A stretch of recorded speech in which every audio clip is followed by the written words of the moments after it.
Welcome everybody to our meeting of the Financial Monitoring and Audit Committee, and this is to review the draft 2022 budget. I'm going to go ahead and share the screen. We have a very good presentation ready for you today, and I'll turn it over to our committee chair, Newton Pham, to kick off the meeting. Sure, yeah. Call to order. All matters noticed on this agenda in any category may be considered for action as listed. Any item not so noticed may not be considered. Items listed on this agenda may be considered in any order at the discretion of the chairperson. The mission of the OCFEC is the celebration of Orange County's communities, interests, agriculture, and heritage, with results justifying resources expended. And with that, I'll ask Natalie to do the Pledge of Allegiance. Thank you, Newton. Put your right hand over your heart. Ready, begin.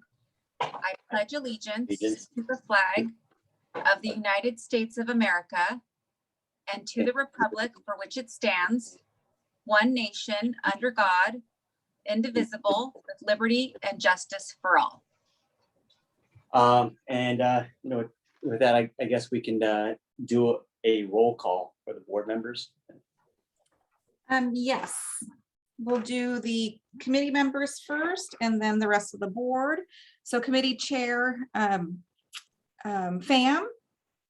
Yeah, present. Committee member, Director Bonner-Reese. Present. Board chair LaBelle. Present. Director Rubalcaba Garcia. Present. Director Cervantes. Director Ruiz. Director Aiken. Director Kovacevic. And Director Rafi. Present. Thank you. So in terms of matters of public comment, ideally, I think we want to keep this, it worked pretty well in 2019. We keep this free flowing and the public can ask questions and provide inputs to the committee, during the presentation and workshop. So if it's okay with everybody, we can kind of forego this particular segment in the beginning. Very good. I would also like to add that if any members of the public would like to speak, as I go through the presentation, I'll pause every section or so to give everyone an opportunity, board members, the committee, members of the public, if they would like to make a comment or ask questions. I also wanted to note that our senior leadership team are all logged on to this Zoom. They know their budgets, their individual department budgets very well, and they are prepared to answer any and all questions that the committee may have for them. So I will kick things off and just do a very quick overview of our budget process that we use. So as a reminder to the board and public, our fiscal year runs January through December. Budgets are created annually for each department, and then we roll them all up into an organization-wide budget, and we're going to share highlights of that with you today. There are 53 separate departmental budgets that make up the OC Fair and Event Center, and they are directly overseen by 13 members of our management team, and they are here today to answer those questions. Through monthly variance reports, through oversight by the Financial Monitoring and Audit Committee, and then monthly reforecasting throughout the year. Each department's budget will be closely monitored. We started this monthly reforecasting at board meetings at the beginning of the pandemic. We felt that it was a great way to keep the board apprised of how we were doing financially. And we've all gotten used to that. And so we will continue that throughout 2022 so that not only the Financial Monitoring Committee, but the board and public will get a monthly snapshot of how we're doing against budget. The board and staff and the public will receive those regular updates. Okay. As we approach 2022, obviously we are in uncharted territory, but we learned a lot from 2021, and much about what happened in 2021 went into our thinking in developing this budget. So I wanted to go kind of do a very quick review about 2021. I know it's not always fun to look back at challenging times, but it's worth the time to do that because of what we learn along the way. So here's our look back. When we approached the budget for 2021, it really was about rebuilding, and we looked at it from that perspective because there was still much uncertainty in the market. We took lessons that we learned in 2020, and we decided to proceed with cautious optimism. The pandemic was still in full swing when we developed the 2021 budget, but we knew that things were starting to improve and were going to improve. And so we marched forward with cautious optimism. We strongly believed that we could bring back our year-round events and the fair in some format in 2021, and that was pivotal to our plans for the year. By March of this year, we were able to reforecast a year-end gain in 2021 of $1.3 million. Up until that point, we had been reporting net losses. By May, those losses had stabilized and we began to see a pretty healthy turnaround. Throughout the year, we continued to focus on cutting costs, and the staff has done an amazing job of that this year. We provided space for emergency purposes. You will all remember the emergency food drives that we did throughout the year, that we were a super site for vaccinations with the county. We did months and months of COVID testing. We worked with our promoters on safe and healthy events. The theme of the year was drive up, drive through, and drive in events. And of course, all the time, planning for the return of the OC Fair. At this point, we are now projecting what was expected to be an $11.8 million net loss against budget. We are now projecting to be $12.8 million favorable to budget by the end of the year, and to have a year-over-year increase in our cash reserves of approximately $15 million. So very proud of that overview. So breaking down the assumptions that we used to build the last budget, we knew we had taken such a loss in 2020, and we wanted to close that gap in 2021 with a 35 to 40% improvement over the prior year, which would have cut our losses to about $10 to $12 million rather than the $19 million that we experienced in 2020. And as I mentioned, we turned that in actual performance in 2021, which we are now forecasting a $12.8 million favorable position to budget. We assumed in building the budget for 2021 that there would be up to $2 million in net proceeds from the fair this past summer. And as you all know, we posted record net proceeds of $22.8 million from the fair. We budgeted $825,000 in our capital budget. We completed all but one project in 2021, that Lot G project, which will be carried forward in our CapEx plan for 2022. We forecast minimal event activity in Q1 and Q2. We did not believe that we would be in a position to be able to bring back events again in Q1 and Q2. And in fact, we did see some event activity. It was reduced, but it was much more than what we had planned for. And we have already booked strong activity for Q4, even though we forecast that it would be in a reduced capacity. we at this point expect to exceed our 2019 activity. In fact, we had a record month in October. In part of the 2021 budget is that we would remain the same headcount as 2020, and the board made a firm commitment to that. And as such, our civil service headcount remained the same, and we did not have to experience any staff layoffs of our civil service, our core civil service staff. We knew that we would need to reduce utilities and other operational expenses from our 2020 budget, keeping in mind that when we went into 2020, the pandemic was not even a factor at that point. And in fact, our 2021 operating expenses were budgeted at $30.5 million, and to date, we are $660,000 favorable to budget. So a great effort by the team to hold expenses. As you know, we assumed and built the budget around a 30,000 person per day capacity for the fair. And in fact, we were able to turn that into 75% daily attendance at 45,000 per day. We built the budget to with a reduction in fair programming.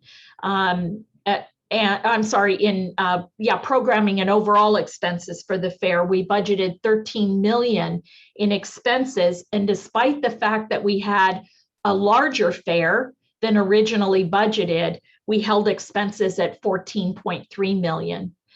We assumed that we would be able to fill the Pacific Amphitheater at 50%, but by the time the fair rolled around, we were able to sell at 100% capacity in the Pacific Amphitheater.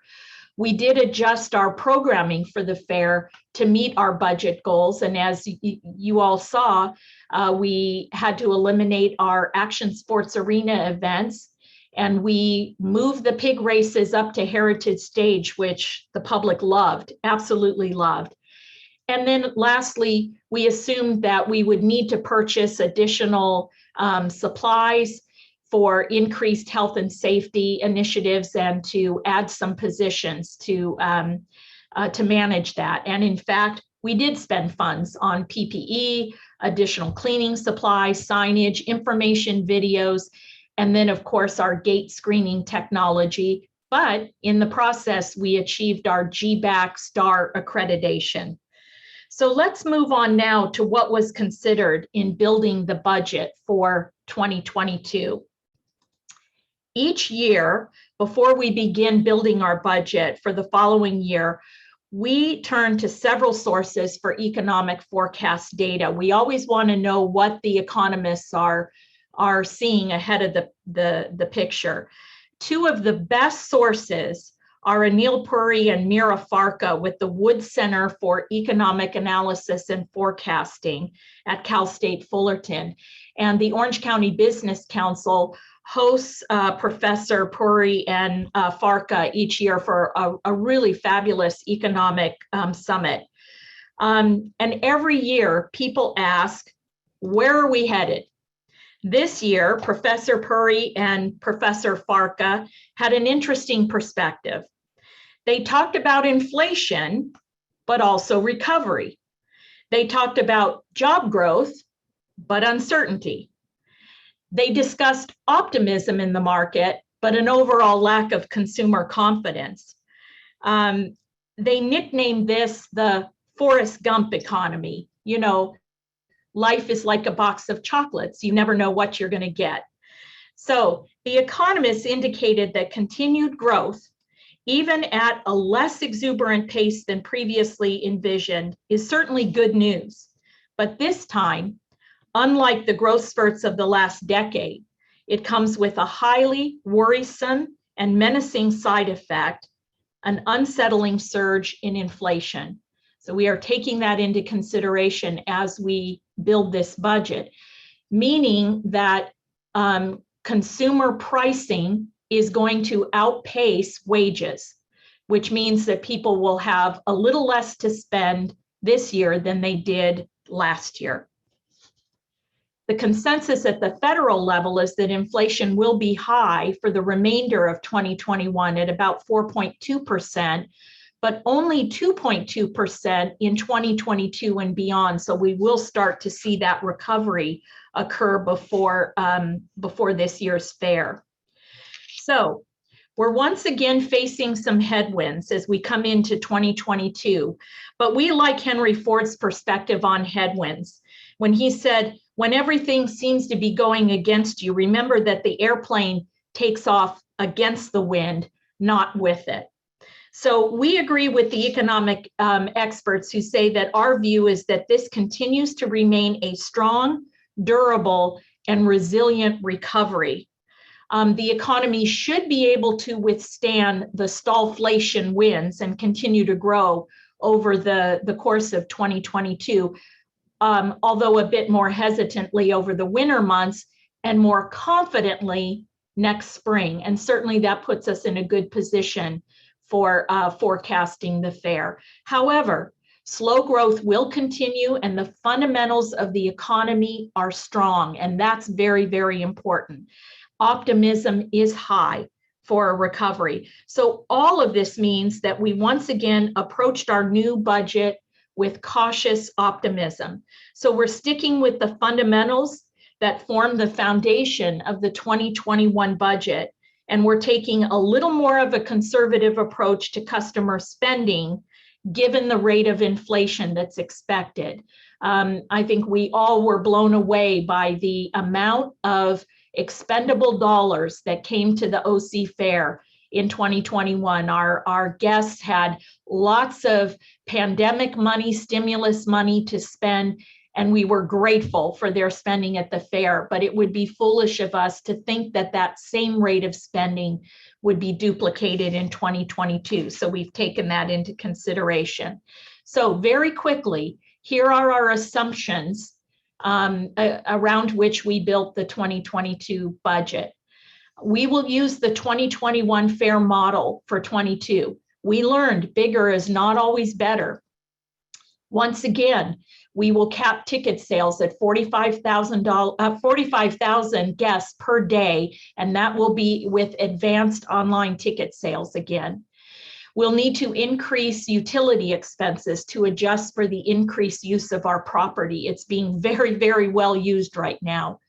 We are not proposing any increase in fair admission pricing this year or in parking fees.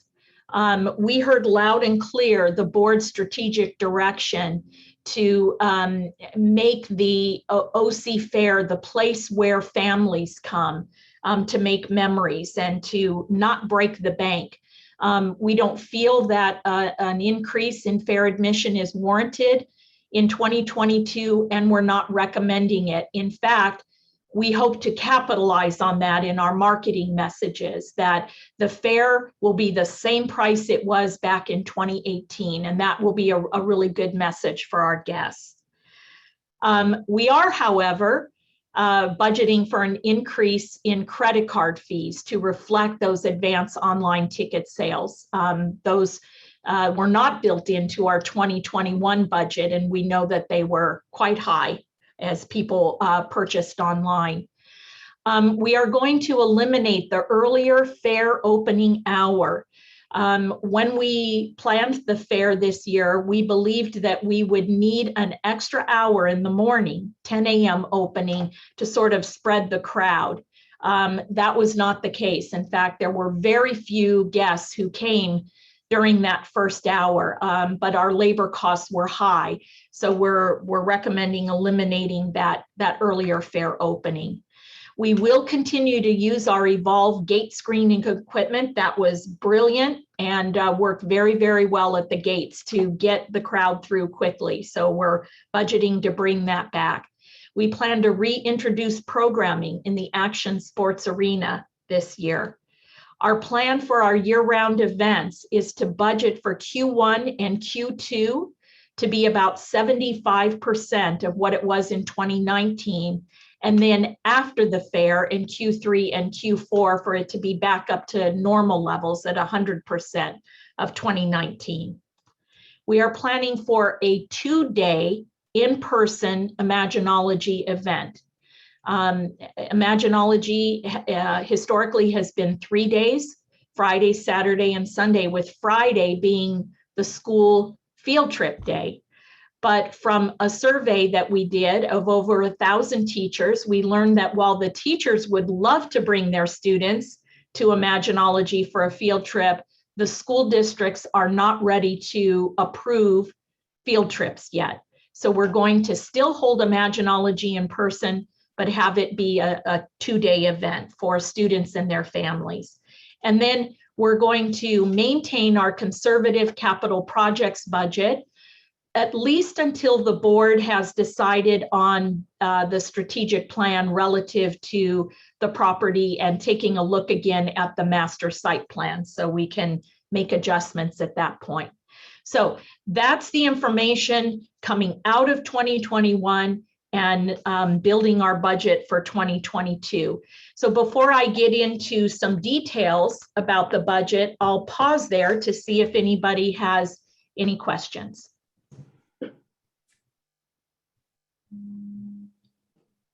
Okay, hearing none, I'll go ahead and continue. Let's look at labor first. Boy, our labor budget, we're seeing a $4.1 million increase in our overall labor budget compared to the 2021 budget. And there are several factors for that. First of all, the minimum wage is increasing another $1 to $15 per hour. And you know, especially in the summer, we employ lots of part-time minimum wage employees. In fact, we've built into the budget a little bit of a contingency in case there are some hard to fill positions that we might need to add a bit to those hourly wages. We're seeing increases in benefits costs, including PERS contributions for our civil service employees. We are going to ask for the addition of 2 new civil service employees. We have not added to our core staff since 2018, and it's time. And there are 2 key areas that we're asking for additional headcount. One is to add an irrigation and landscape specialist. With the drought upon us, it has become critically important that we manage our water resources and that our landscaping helps with that. And so we'd like to add a specialist to our staff. In addition, as we're moving away from more traditional print materials and print communications, including advertising, there's a heavy emphasis on digital communication, social media, digital, web-based communication. And so we'd like to add a digital communications coordinator. The wages and benefits for those 2 positions are built into the budget. And then the other thing affecting our labor outlook is that we didn't have very many events last year due to the pandemic. And therefore we had to not schedule many of our part-time year-round event support staff. We need them in full force now as our events are coming back. So that's a look at labor. Hey, Michelle, real quick. Yes. Just a quick comment on labor. I think this is one of the areas where it's kind of hard to pin down what the expense and costs are going to be, yes. Considering how difficult it is to find part-time labor at minimum wage right now at this point in time. I don't know what's going to look like a year from now, but right now I think the minimum accepted wage from a lot of people was much higher than $15. Yes. I'm seeing a lot of different companies that we deal with having significant problems in their, either warehouses or whatnot, finding labor even at like the $18 an hour kind of mark.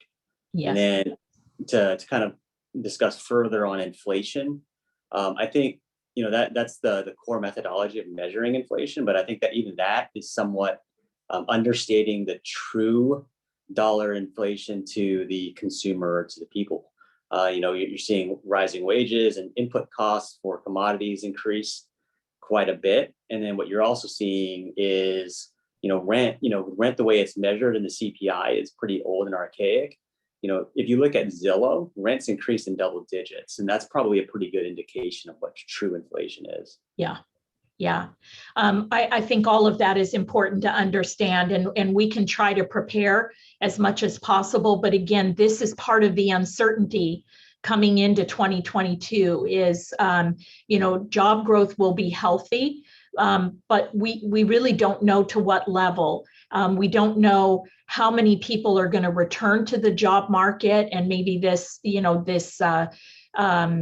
scenario we're seeing with, you see it all over, especially with fast food restaurants. Those lower wage earners are getting, $17, $18, $20 an hour to come and work. We're very lucky at the OC Fair that we have a lot of loyal returning employees year after year that want to come and work at the fair. We did see a little bit of resistance in wages in some of our areas this year, and we did bump wages as a response to that, and we may have to do that again. So we've built in a contingency in our human resources budget. So if we do need to put some additional dollars to those select positions, we've got the funding to do that. So very good point. Okay. Regarding our year-round event rentals, our buildings and grounds for our year-round events program, and then the merchant spaces that are rented during the fair. Each year, as we have done for many, many years, we take a very small incremental increase to keep up with competitive market rates. We do this so that we don't go 3 or 4 years and then take a massive increase. So according to our schedule, we're increasing the rental rates on our buildings and grounds to, another $50 to $75 per day, depending on the size and location. So to give you an idea, if we applied those same rates to our 2019 mix of events that we had that year, it would have resulted in another $37,500 in revenue. That's about a 2.2% increase. It's not really about generating additional revenue. It's really about making sure that our rental rates are competitive with other similar properties in the market. Likewise, on the fair side, those merchants that rent space for their retail booths during the fair, the plan is to increase those spaces $50 to $75 per space for the entire 23-day run of the fair, depending on what their size and location is. Again, if we applied that to full capacity, the dollars are not very much, about $28,000 in additional revenue. That's about 2%, but it's more about keeping up with the competitive market and not having to take huge incremental increases, after 3 or 4 years. And I think I'll stop there and see if there are any questions or comments. All right. Hearing none, let's continue. Let's look at the big changes in the budget from 2021 to 2022. Keep in mind that we expected to have a much smaller fair, much more reduced activity in our year-round events, and our ability to generate revenue in 2021 was obviously very curbed. We are budgeting revenue of $53.8 million in 2022, and that's compared to $23.5 million from 2021. So what is adding to all of that extra revenue? Well, obviously, increased event activity. We're seeing a lot of it and a lot of demand for the property right now. Our interest revenue will increase. We have more money in the bank, and so we expect to earn more interest revenue.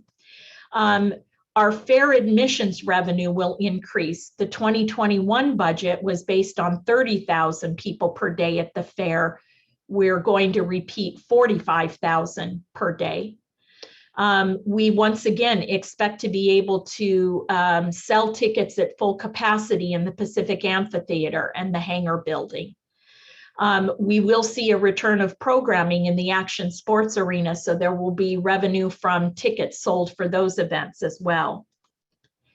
We are expanding our Pacific Amphitheater Summer Concert Series even more. In the budget, we've built in to have 23 nights of headline concerts every day of the fair, and then an additional 17 concerts that will be held both before and after the fair date. So 17 additional total concerts. So there'll be additional revenue from that.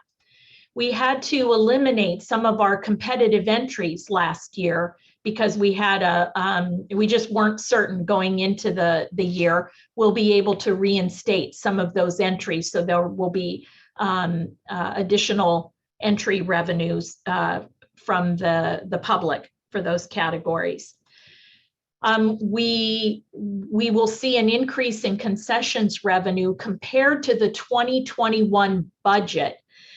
We saw a lot of spending on food and beverages at the fair this year. We don't expect to see that same level of spending, but we budgeted much lower in 2021 because we thought we were going to have a much smaller fair. So we're increasing from the 2021 budget level, but less than the actual for 2021 in spending. And the same thing for the carnival. We expect more than what was budgeted, but less than what was actually spent by our customers. And then we will see a little bit of increase in our parking revenue compared to the 2021 budget. And we learned recently through some operations reviews that we don't charge for motorcycle parking at our events or during the fair. So if a motorcycle comes into our parking lot, they've been given a full space at no charge. And we don't think that's fair. If a motorcycle is going to take up a full space that a minivan or an SUV or a sedan would take, we think that they should pay the same parking fee that everybody else does. So we're proposing to include $10 parking for motorcycles as well. So those are the big revenue category changes for the 2022 budget. Any questions on that? All right, moving right along. Let's look at the expense categories. So in 2021, we had overall expenses of $35.3 million. Our 2022 budget includes $47.8 million in overall expenses. So let's look at what's contributing to those additional expenses. First, we plan on filling the vacant Chief Administrative Officer position. This was the former CFO position that has gone vacant for 2 years. We're in a position now to be able to fill that, but I would like to expand that position to include some additional administrative oversight as well. And we're working on that job posting right now. We are going to do a modified in-person Imaginology. In the 2021 budget, we did a virtual Imaginology. We are also budgeting for the return of Market Week and the Junior Livestock Auction during the fair. Again, those were held virtually last year, so there'll be some expenses for bringing those back in person. Obviously, we are budgeting for an increase in credit card fees. We now know what those credit card fees are associated with online ticket sales, so we're including that in the budget. An increase in employee wages and benefit costs. We have now reopened Heroes Hall and Centennial Farm to the public, so those result in additional expenses. We're going to see an increase in utility expenses due to more usage of the property. we've built in the $50,000 that the board has approved for our proposed public art project. We will see the return of some business travel. We had no business travel in 2021, so I'll review that in a few minutes. And we have also included a $30,000 allocation for employee training. It has been a long time since we have invested in the growth and development of our employees. We've kind of been in a survival mode for the last 18 months. So we want to introduce some employee training opportunities in 2022 for our employees. Now, what is helping on the expense side? Well, many of the expense cuts that we made in 2021 will be carried over to 2022. We learned how to do more with less. We've become more efficient in many areas, and we plan to continue that trend in the new year. We're certainly going to see a reduction in unemployment fees as we're hiring everybody back. They were very high in 2021. As we transition to more digital marketing assets rather than print, we'll see a reduction in those expenses as well. And then, of course, eliminating the early fair opening hour will reduce costs along with the related labor that goes with that. So any questions at all on the expense side? Theo Richards, I just wanted to note for the record that Director Aiken has joined us. Oh, very good. Very good. Michelle, this is Doug. In terms of the increased credit card fees, is there a dollar amount that you have estimated that's going to be? Yes, and that it's based on actual credit card fees from this year. It's about $800,000. Thank you. Mm-hmm. Okay. Okay, moving along. Let me talk about parking again real quick. Again, we are not asking for an increase in our parking fee. It will remain at $10 for the fair and for year-round events, but we are recommending that we begin charging for motorcycles to park in full-size spots. We expect for our off-site parking lot expenses to be the same as 2021. We were really with the reduced ticket sales for the fair, we were able to manage our parking lots very well this year. In terms of fair admission, again, no increase in fair admission. The budget is carrying an average ticket price of $10.87, and that's a blended rate of the current adult, senior, and youth admission. It's based on 45,000 guests per day. And we took the actual mix from this summer's fair of adult versus senior versus youth tickets, weekend, weekday. We use the same exact mix to build in our budget for fair admission. And of course, the OC Fair is paying those Ticketmaster fees for the guests, so they won't see the extra fees. In terms of our travel, as I mentioned before, we did most of the conventions and conferences that we typically go to or that we send our employees to, they were all held virtually this past year. That's not the case for 2022. We're seeing those conferences and conventions meeting in person. If you look on the right-hand side of this slide, this is a list of all of the states that are currently on the list that are banned from California state employees traveling to conduct business. There are 18 altogether. We have checked our list of the conferences and conventions that our staff plans to attend this year, and all are in compliance with California state law.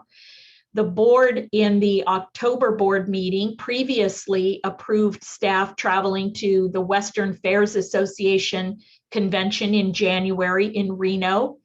Our year-round event staff utilize Ungerbach software, USI, Their annual conference is in St. Louis this year. We will be sending a member of our staff to that conference.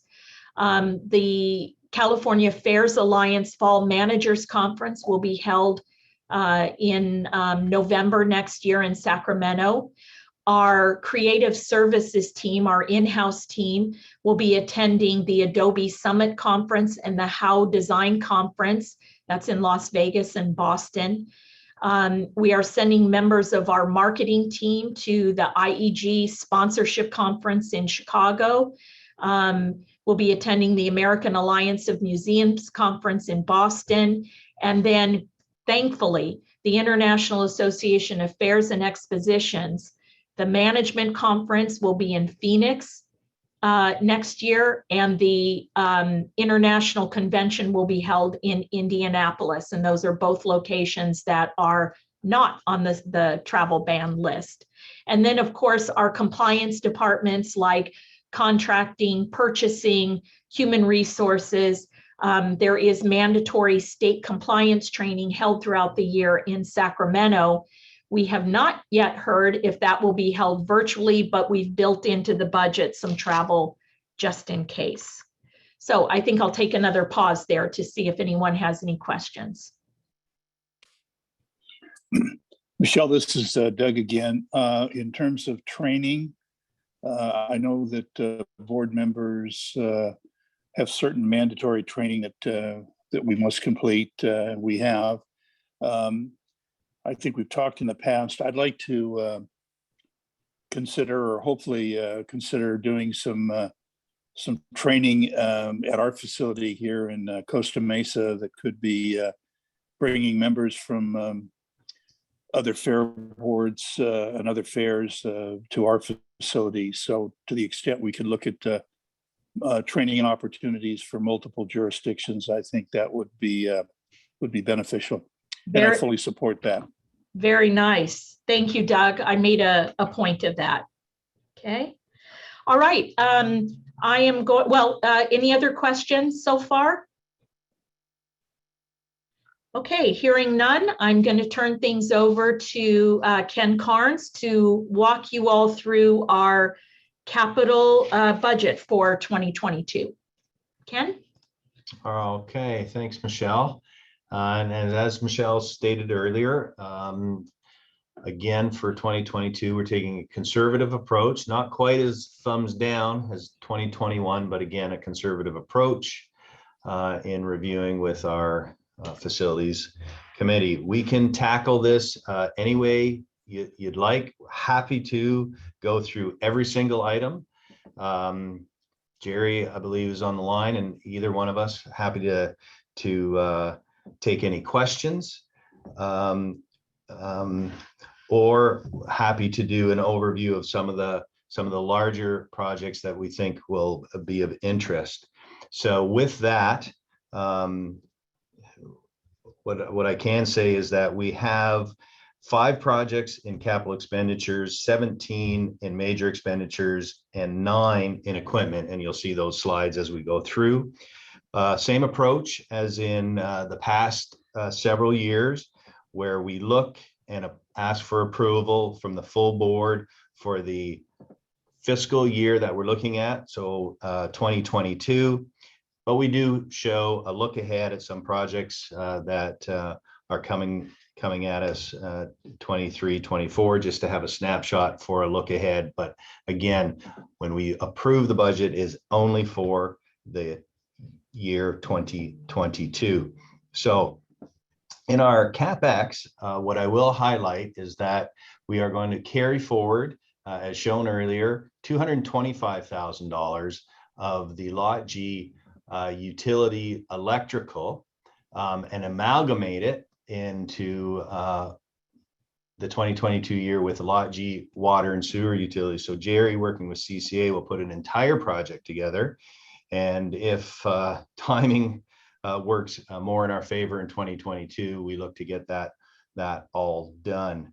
I'll stop there. That's the big one that we wanted to lift up under our capital expenditures. But if there's any others that you'd like us to speak to under capital expenditures, there's only 5. I'm happy to take any questions on the other four. Under that, that's a $700,000 total for 2022.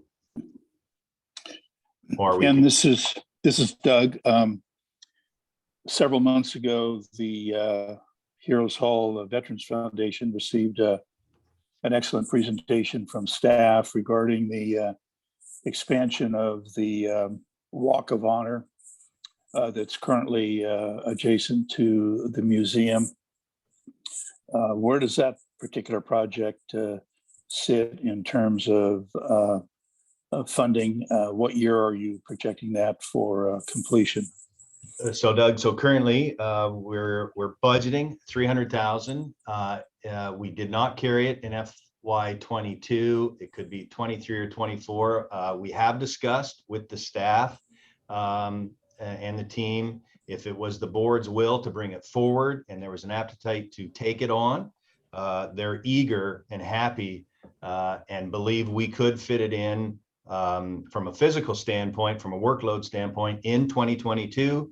And on the overall budget, the 2,065,000, adding another 300,000, we think we can accommodate it. So again, if it is the will of the board to bring that forward and tackle it in 2022, we'd be more than happy to, Doug.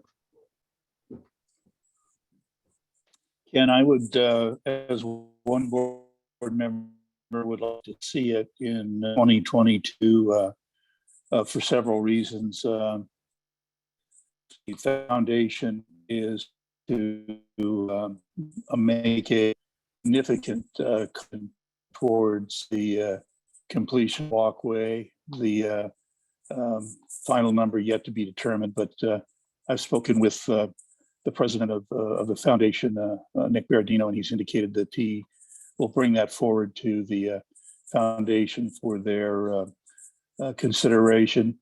And I guess equally as important, we have approximately 20 individuals who meet the criteria for being included in the Walk of Honor on the property. In other words, either a Distinguished Flying Cross or some other significant medal that they have received during their tours of combat.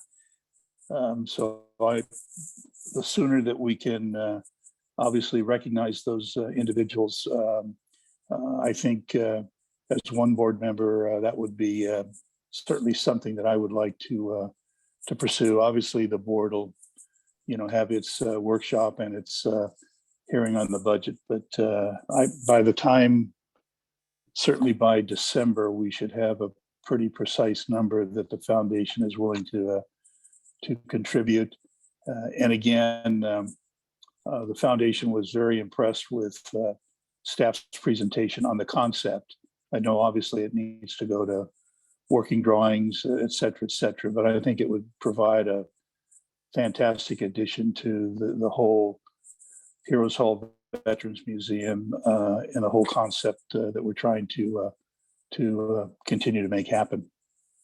So thank you for that, Doug. And I know there's several board members on, so happy at the board meeting next week that we have that exact same discussion so that it could be brought forward.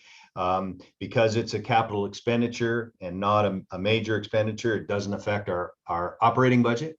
It's in the capital, so that's great, and that's a project that the team would work with. You're correct. Full working drawings, CCA out to bid. So again, if that's the will, we are more than happy to bring that forward. So Is that expenditure I'm sorry, this is Director Rubalcaba Garcia. Is that expenditure the 250,000 line item for 2023? It's 300,000 right now showing in 2024. Is at the very bottom. Michelle, if you could bring your cursor down, Plaza Pacific, yes, South Lawn, Serenity Garden, pathway at Skyhawk, a little wordy, but just want to describe where it was. So basically from the bottom of the berm of the Skyhawk side of the berm of the Pacific Amphitheater, and it goes from Heroes Hall all the way over, excuse me, all the way over and along to the restroom that is to the north, and then really finishes off and complements the work we did with the Skyhawk and then the turf project, and there's a really nice landscaped pathway. Okay, and Chair LaBelle, are you asking that it be put in 2022 or 2023?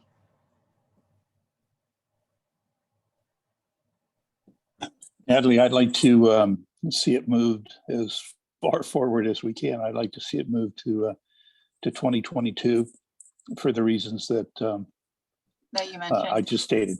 Yeah, and I think it's a great expenditure. My concern is that it's a large amount of money, and I know the foundation came forward and asked the board to reduce their giving for next year. So, I mean, if we reassess, perhaps we can break it up into a couple of years, which would, be something that I think if we could explore that opportunity, that would be great. I think next year they reduced or this year to 25, and then we're going to assess it moving forward. But that would just be my recommendation, is look and see if we can break it up over time, or is this $300,000 that we have to spend all at once? You're correct, Natalie, that the foundation's commitment has been reduced for the 1 year to 25.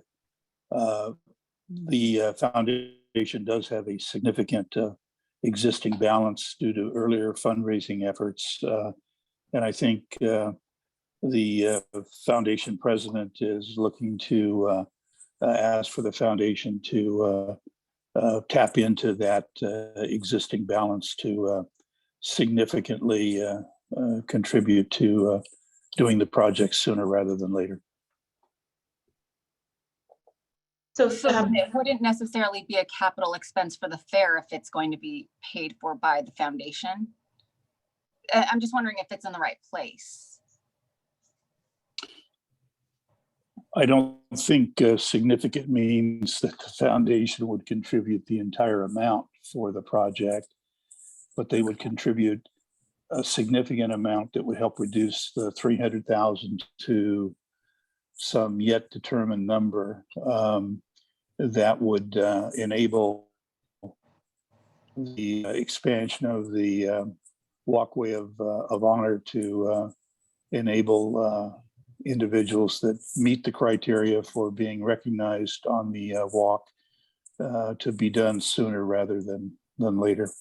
Perfect. And if you, Doug, and this is just one request from one board member, if we can get an assessment of what that figure might be, it might give the board more information to determine whether or not it can be prioritized sooner than 2024.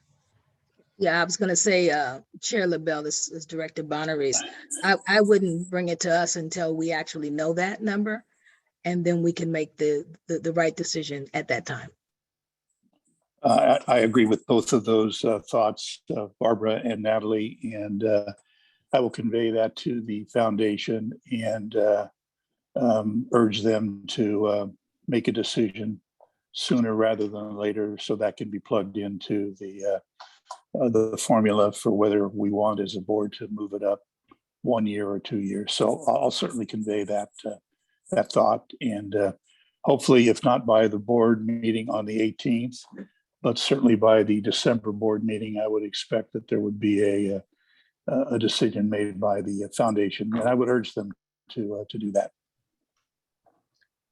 Okay, I think what I'm hearing is that we'll leave it as is pending further information from the foundation, and then the board can continue that discussion. Since this is just a committee meeting, we'll continue this discussion during the November board meeting.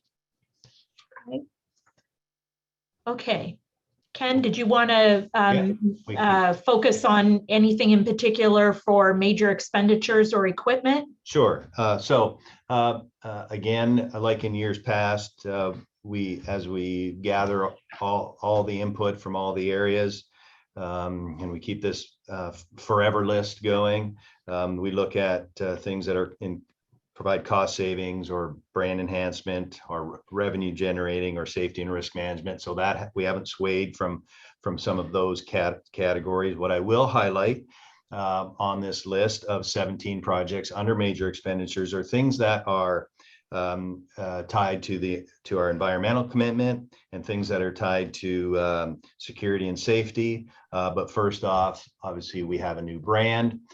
We have some perimeter signs. This is not all encompassing, but a few of our major signs out at our outward corners, our main gate at gate 1, the main sign on our administration building. We may not be able to get them all changed with this allowance, but we've put some monies to start tackling our major signs and doing some changes in 2022.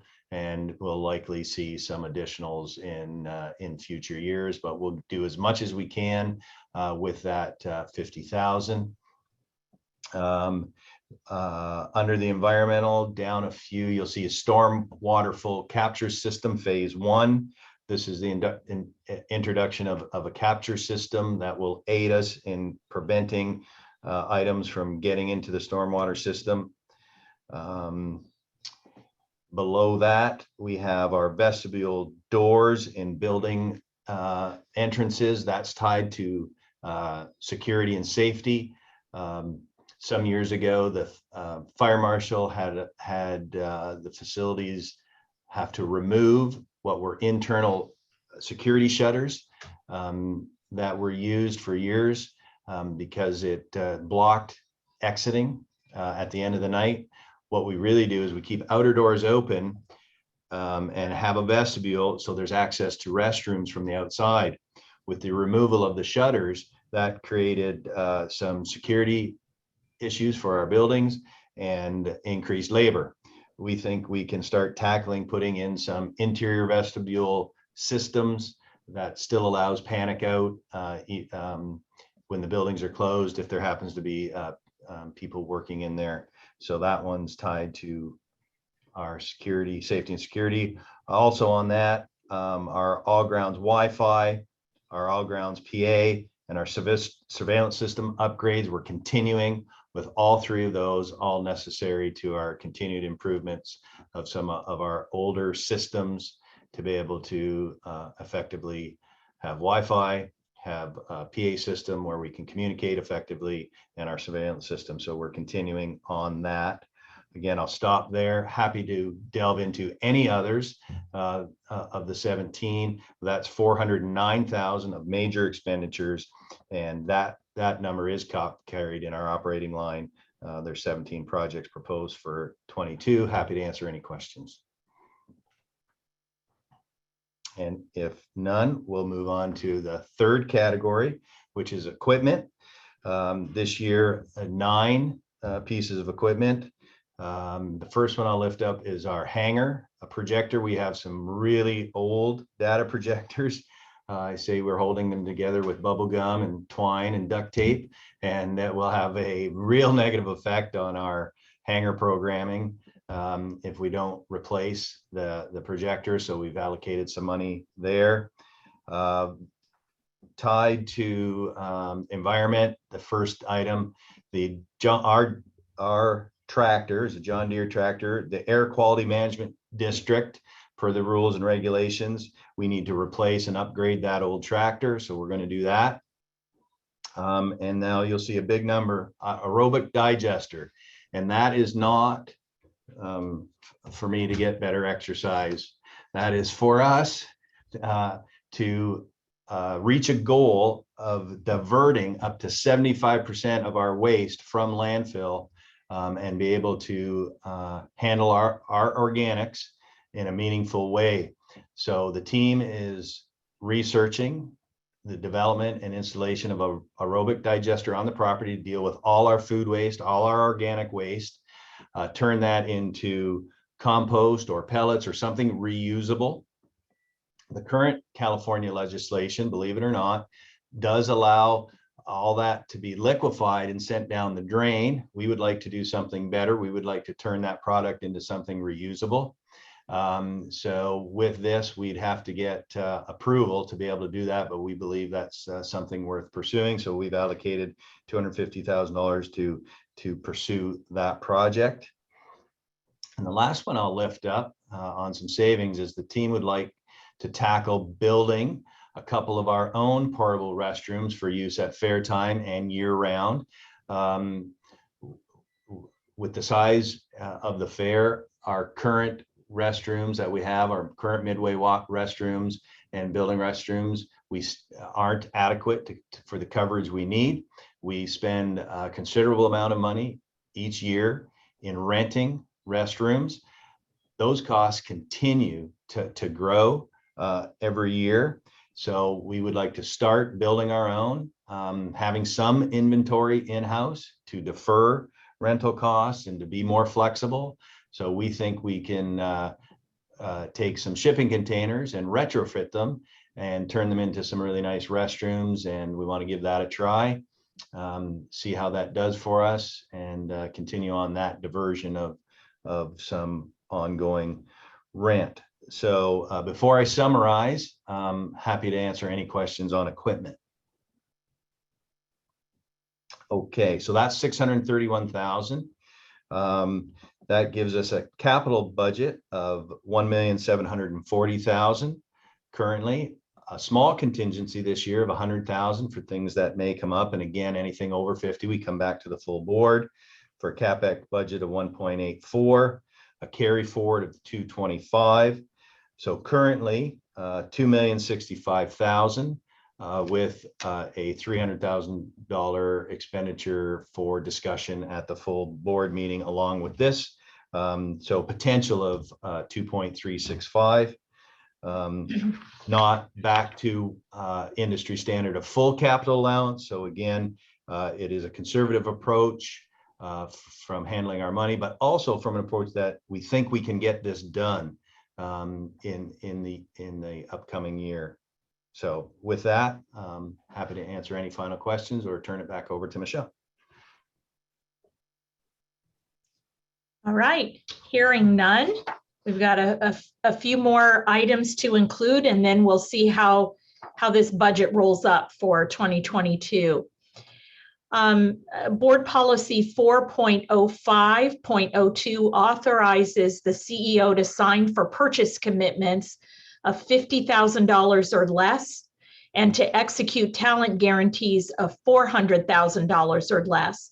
Exempt from this policy are payments for utilities, CalCard expenditures, insurance, payroll, or state mandated services, or anything else the board authorizes as part of the annual budget.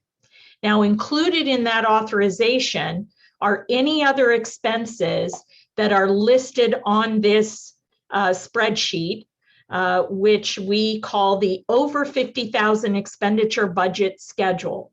And this year it includes any sales and use tax from the Board of Equalization, fees from the state fire marshal, attorney services through our representatives at the Department of Justice, any non-resident withholding remittance from the Franchise Tax Board, or any unemployment fees.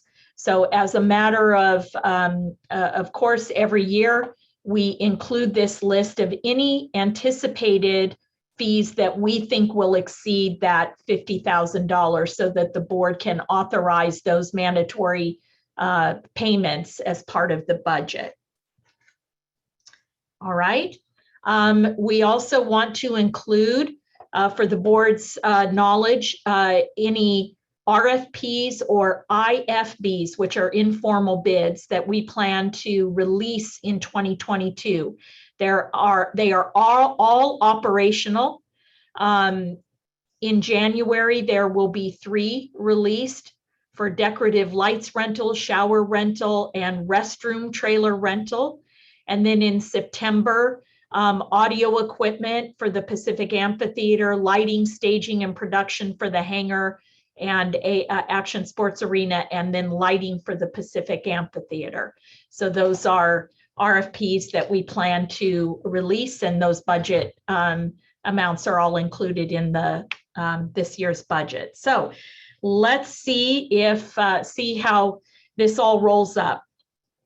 In this year's budget, we are proposing revenue from the fair of $49,904,892. Revenue from our year-round events program to be $7,688,106. Our non-operating revenue of $225,600 for total revenue of $53.8 million.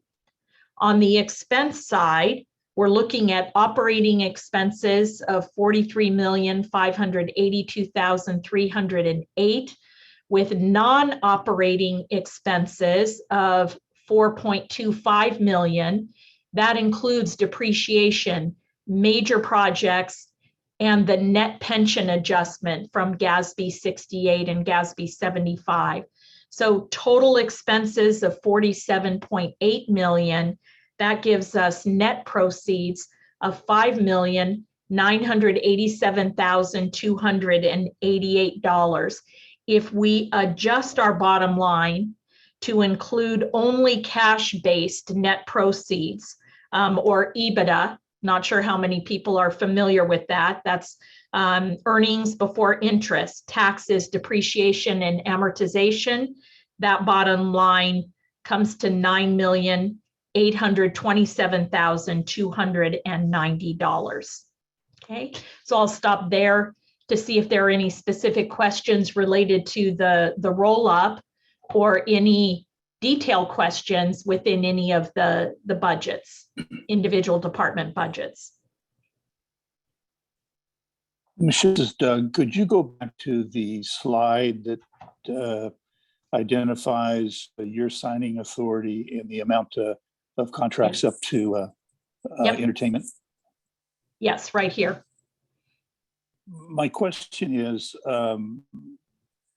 in terms of the RFP process that we are required to go through to, I guess, meet general services requirements, what is the amount that we are required to, in spite of your signing authority, the amount you are required to go through to get an RFP? It's less than the 50,000, isn't it? Well, yes, it depends on the a purchase or a service. It's generally over $10,000 is required. That there's a requirement for competitive bidding through an RFP process. Now, General Services has some pretty specific requirements relative to RFPs, as I recall from various experiences we have gone through. Is that in the law, or is that just administrative requirements that General Services has established? Oh, a good question, Doug. I don't know offhand if it's part of government code or CDFA code. But certainly administrative requirements in contracting and purchasing requirements through the state. Now, obviously, I fully support making sure we do competitive bidding and getting proposals, et cetera, et cetera.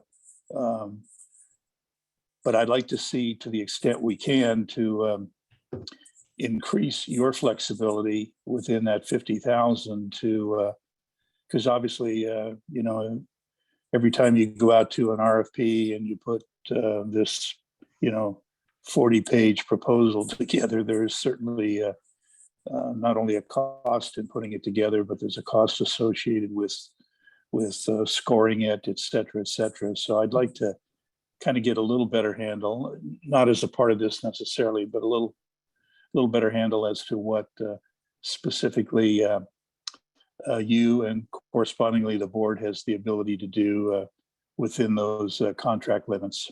Mm-hmm. If that makes sense. Yes, it does. I'll do a little research to find out what the source of that 50,000, if that's part of the contracting code, or if that's, I do know that it's by board policy. And generally the board policy follows the state guidelines. But before the board meeting, I will research that.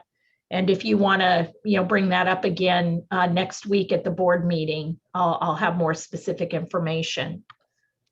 Thanks, Michelle. I'm very comfortable with the 50,000, but the 10,000 requirement for RFPs, then that throws it into another set of administrative challenges that can, obviously encumber your ability to act when you need to act. And I'd like to see the CEO having the maximum flexibility to do that. And obviously, even if without the RFP requirement, you're going to, get proposals from competing firms. That's right. And so on and so forth. I just think we can maybe have the potential to reduce the bureaucracy a little bit, for lack of a better term. You're trying to make my job easier, Doug? Absolutely. Thank you. I appreciate that. And there are different limits and processes related to goods versus services, and does it require an informal bid or a full RFP? So yes, certainly anything we can do to reduce that the process laden work that we have to do would be appreciated. But I'll have all those limits confirmed before the board meeting. Thanks, Michelle. Sure. Okay. One last spreadsheet to show you, and then I'll open it up for more questions. Each year we take from the budget those revenue items and expense items that are devoted specifically to the fair, so that we can get a good idea of what a projected fair P&L would be. And once again, for 2022, using that model of controlled attendance at the fair, we are projecting revenue of over 46 million against expenses of 23.5 million, for projected net proceeds from the fair alone to be 22.5 million. You can see how much the fair contributes to our overall operations year round. The fair supports a lot of overhead for the OC Fair and Event Center each year. And we were very, very pleased at the performance of the fair in 2021. And this is what we're projecting for 2022 as well. Okay. So I will open it up, and let me tell you, our staff has worked very, very hard on their individual budgets, and I know they would all be really disappointed if somebody didn't ask a specific question. So we're happy to answer any questions that the board has. This Director Bonaris, I will have to say, you explained this all so well, and you gave us time to thoroughly look at this and absorb it, that we may not have individual questions. But I do want to thank you for this package, because it's even better than we had last week when Newton and I reviewed it with you. So we appreciated all the changes. I can tell there was a lot of work done to this. So thank you. And even more so, having this many board members in the budget study session is very welcome. Thank you. All right, last call, everybody. Last call. Yeah, I just want to echo what Barbara said. Really happy with how the package turned out, and after reviewing it and seeing how everything progressed. So really appreciate the time that everyone on the team took to do the bottoms up sort of approach and kind of compile this projection, knowing how challenging it can be. And it's hopefully we're not, I guess there's a saying, it's like you can't be completely right, but hopefully we're not completely wrong on the projection. So I appreciate the time. Good point. We do our best effort to project revenue and project our expenses for the year. We track the budget very carefully, and as you know, we report out on a monthly basis how we're doing. And you know, you have our commitment that if things change significantly, the board will know about that and we'll make adjustments along the way. So this is our best forecast at what things will look like in 2022. And we think that we've we've hit the mark, and hopefully the market will agree with that. My thanks to you, Michelle, and the entire staff for all your hard work. I've been on the other side of the process many times, and I know how challenging it is to put these documents together. And my specific thanks to Newton and Barbara for their work on the Finance and Audit Committee, not only in terms of the budget itself, but in terms of the ongoing monitoring of the financial condition on a monthly basis. So thanks to everyone. Okay, Newton, that concludes our presentation. I'll turn it over to you if there are any other questions from the public or anyone else. Otherwise, we can close out the meeting. Yeah, I already said what I would say. So appreciate even the board members for being on here, and ready to adjourn the meeting. Very good. Just one last comment. I want to thank staff myself as well. They all have worked very hard.